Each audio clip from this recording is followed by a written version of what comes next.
आदरणीय बंधुओं, माताओं व मेरी प्यारी बहनों, राधे राधे।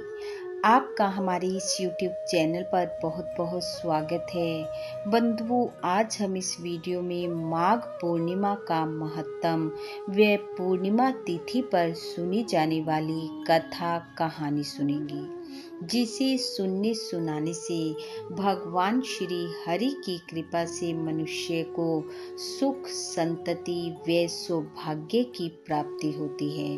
घर परिवार में खुशियों का आगमन होता है। कथा कहानी सुनने के बाद यदि आप हमारे चैनल पर नए हैं तो कृपया हमारे चैनल को सब्सक्राइब करें, बेल आइकन को प्रेस करें ताकि हमारी वीडियो की नोटिफिकेशन सबसे पहले आप तक पहुंचे।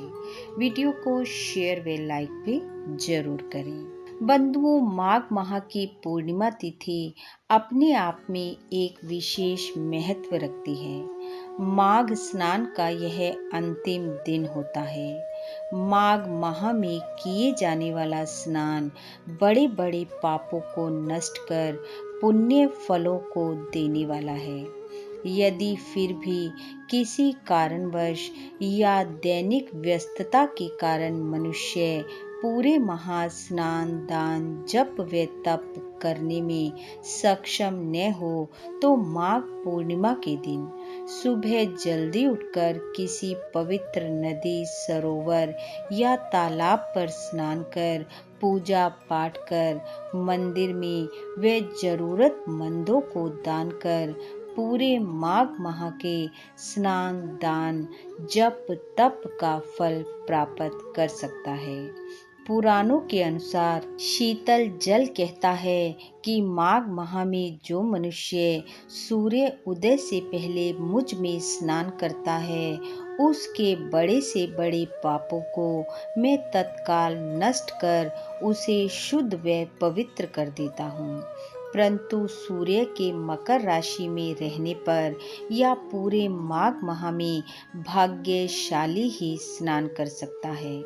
पद्म पुराण के अनुसार समय व धन की कमी के कारण, शारीरिक तौर पर स्वस्थ न होने के कारण पूरे महास्नान न कर सकने वाले यदि पूर्णिमा तिथि पर सूर्य उदय से पहले विधि विधान से स्नान कर व्रत रख दान करें तो संपूर्ण माघ स्नान का फल प्राप्त कर इस लोक के सुखों को भोगते हुए विष्णु लोक को प्राप्त करते हैं। हमारे पुराणों में माघ पूर्णिमा के बारे में लिखा है कि इस दिन स्वयं श्री हरि गंगा जल में विराजमान रहते हैं। वे सभी देवता मनुष्य रूप धर गंगा स्नान के लिए आते हैं। माघ पूर्णिमा के दिन जो अपने पितरों का तर्पण करता है वह पितृ दोष से मुक्ति पाता है, उनके पितरों का उद्धार होता है। इसलिए माघ पूर्णिमा को पितरों के निमित्त तर्पण जरूर करना चाहिए।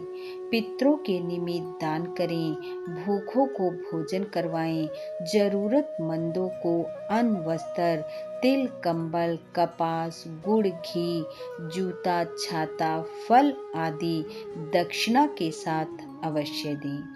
यदि आप किसी तीर्थ स्थल पर स्नान न कर सकें तो घर पर ही स्नान वाले जल में तिल व गंगा जल मिलाकर स्नान करें। स्वच्छ वस्त्र धारण कर भगवान विष्णु की रोली मोली गुड़ चावल फल फूल मिठाई से पूजन करें। सूर्य देव को गंगा जल व गुड़ मिश्रित जल से अर्घ दें। फिर अपनी श्रद्धा व सामर्थ्य के अनुसार तिल, गुड़, घी, कंबल आदि का दान करें। इस दिन किया गया गाय व सोने चांदी का दान विशेष फलों को देने वाला होता है। शरीर रोग मुक्त होता है, मनोकामनाएं पूर्ण होती हैं। सभी प्रकार के पापों से मुक्त होकर प्राणी विष्णु लोक को पाता है। आइए अब सुनते हैं माघ पूर्णिमा के शुभ अवसर पर पूर्णिमा तिथि की कथा कहानी। कथा कहानी के अनुसार प्राचीन समय में एक गांव में दो ब्राह्मण भाइयों का परिवार रहता था। बड़े भाई की पत्नी का देहांत हो चुका था। वह अपने पुत्र के साथ रहता था।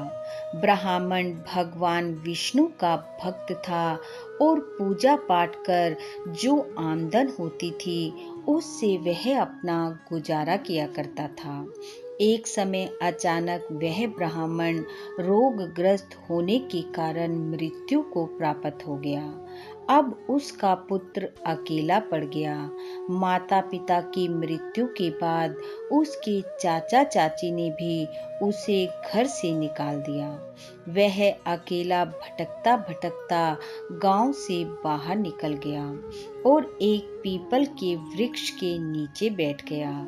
वहीं उसने रात्रि व्यतीत की। ना तो पेट में अन्न था और ना ही सर पर छत थी। उस बालक को कोई रास्ता दिखाई नहीं दे रहा था। उसने वह रात्रि भूख से व्याकुल होकर व्यतीत की। सुबह होने पर वह दूसरे गांव में भिक्षा मांगने के लिए निकल पड़ा। उस दिन उसे भिक्षा में जो भी खाने को मिला उसे लेकर वह वहीं पीपल के पेड़ के नीचे आ गया। जैसे ही वह भिक्षा में मिली रोटी खाने लगा उसने देखा एक कुत्ता उसकी तरफ देख रहा है। उसने अपनी रोटी में से उसे भी रोटी दी। अब उस ब्राह्मण पुत्र का रोज का नियम हो गया। वह रोटी मांग कर लाता, कुत्ते को देता, कुछ पशु पक्षियों को देता और बची हुई रोटी वह स्वयं खा लेता। भगवान श्री हरि उसकी इस दयालुता को देखते। एक रात्रि जब वह ब्राह्मण पुत्र पीपल के वृक्ष के नीचे सो रहा था तो भगवान उसे स्वप्न में दिखाई दिए और उससे बोले, हे पुत्र, सुबह तू गांव में भिक्षा मांगने की जगह इस पेड़ की लकड़ी काटना और उसे गांव में बेचने जाना और उससे जो धन तुझे मिले उससे सत्यनारायण भगवान की पूजा के लिए सामग्री खरीदना, अपने लिए स्वच्छ वस्त्र लेना और सत्यनारायण भगवान का पूजन करना। पूजन के लिए गांव वालों को भी बुलाना। सुबह उठने पर उस ब्राह्मण पुत्र को अपना रात्रि का स्वप्न याद रहा। वह सोचने लगा कि मैं इस पेड़ की लकड़ी कैसे काटूंगा, पर तभी उसकी नजर पास में पड़ी कुल्हाड़ी पर गई। वह बहुत प्रसन्न हुआ। उसने लकड़ी काटी और ग्राम में बेचने निकल पड़ा। संध्या तक उसे उस लकड़ी के दुगने पैसे मिले। उसने उन पैसों से पूजा सामग्री व अपने लिए वस्त्र लिए और वापस अपने स्थान पर आ गया। वह रात्रि उसने बड़ी प्रसन्नता से व्यतीत की। सुबह उठने पर उसने उस स्थान को साफ किया, भगवान की पूजा का स्थान बनाया, स्नान किया, स्वच्छ वस्त्र धारण कर तिलक लगा गांव में गया और कहा, मैं ब्राह्मण पुत्र हूँ। आज सत्यनारायण भगवान का पूजन कर रहा हूँ, आप सब आए। गांव वालों ने उसे पहचाना नहीं क्योंकि हर रोज वह मैले वेश में होता था और भिक्षा मांगता था। गांव वाले उसके बुलाने पर पूजा में शामिल हुए। पूजा के लिए कोई कुछ लाया, कोई कुछ लाया। जिसकी जो श्रद्धा थी वह लेकर गांव वाले पूजा में आए।